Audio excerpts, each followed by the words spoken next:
हर हर महादेव, श्री शिवाय नमस्तुभ्यम। तो आज मैं आप लोगों को बताऊंगी कि पशुपतिनाथ का जो व्रत होता है, हमें उसमें कौन सी गलतियां नहीं करनी चाहिए। और अगर आप ये देखना चाहते हैं कि पशुपतिनाथ कैसे रहते हैं व्रत, उसका उद्यापन कैसे करते हैं, तो मैं उस वीडियो का लिंक जो है अपने डिस्क्रिप्शन में दे दूंगी, तो आप लोग देख सकते हैं। तो हमें ये देखना है कि हमें उसमें गलतियां कौन कौन सी नहीं करनी है। तो चलिए हम वीडियो को शुरू करते हैं। सबसे पहले हमें ये ध्यान रखना है कि जब हम कोई व्रत करते हैं, कोई भी व्रत उठाते हैं हम, तो हमें उसमें संकल्प लेना होता है व्रत करने से पहले।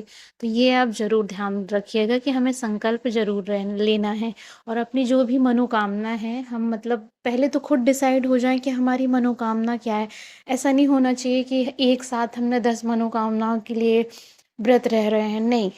हम पहले खुद श्योर हो जाएं कि हम ये इस विश के लिए हम व्रत रख रहे हैं, तो उसके लिए हमें संकल्प लेना है।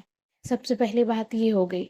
दूसरी बात ये ध्यान रखिएगा कि जब आप व्रत के लिए प्रसाद बनाएंगे शाम का, सुबह तो हम कोई भी रख लेते हैं, कोई भी चढ़ा सकते हैं, लेकिन जो शाम का जो प्रसाद रहेगा, जो हम मीठा प्रसाद बनाएंगे, तो उतना ही बनाना है जितना हमें मंदिर लेके जाना है। घर में हमें नहीं छोड़ना है एक भी। और आपको 5 जो व्रत होंगे, 5 सोमवार के जो व्रत होंगे, सेम एक ही आपको प्रसाद बनाना है। अगर आपने हलवा बनाया है तो हलवा बनाना है, खीर बनाया है तो आपने खीर बनाना है। ये आपको ध्यान रखना है। 2 चीज़ें हो गई। तीसरी चीज़, जब आप मंदिर जाएंगे तो मंदिर में आपको जो सामान चढ़ाना है, आप अपना खुद लेके जाएंगे। ऐसा नहीं होना चाहिए कि अगर हमें कोई चीज़ कमी पड़ गई तो हम बगल वाले से मांग रहे हैं, नहीं। ये नहीं करना है हमें। आपके पास जितना सामान है, जो सामग्री है, जो आप लेके गए हैं, आपको उसमें ही पूजा करनी है। बगल वाले से हमें कोई भी सामान नहीं मांगना है, और ना ही हमें अपना देना है।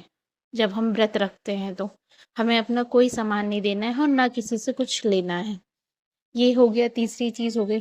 चौथी चीज़ ये कि जब हम मंदिर से घर आएंगे तो हमें किसी से बात नहीं करनी है, किसी के घर नहीं जाना है, सीधे हमें अपने घर आना है।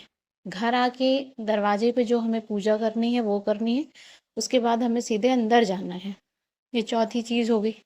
पांचवा ये है कि हम जो प्रसाद लेके आएंगे मंदिर से अपने लिए, वो सिर्फ हम खाएंगे।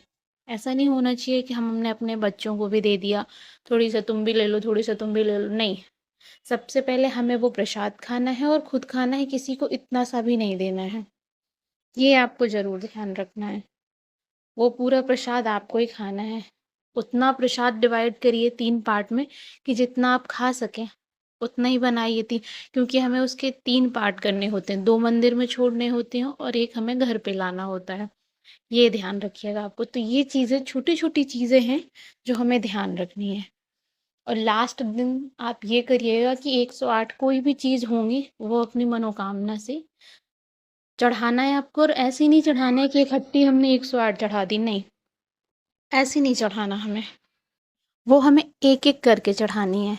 मतलब 108 हैं तो हमें एक-एक करके चढ़ानी है। बेलपत्री है तो हमें एक-एक करके बेलपत्री चढ़ानी है। श्री शिवाय नमस्तुभ्यम, श्री शिवाय नमस्तुभ्यम, ऐसे बोल-बोल के हमें चढ़ाना है।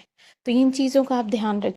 और आप जहाँ से व्रत उठा रहे हैं, मतलब आपने मायके से उठाया तो आपको मायके में ही रहना है। अगर आपने ससुराल से उठाया है तो आपको ससुराल में सारे व्रत रहने हैं। ऐसा नहीं होना चाहिए कि 2 आपने मायके में कर लिए, 3 आपने ससुराल में कर लिए, नहीं।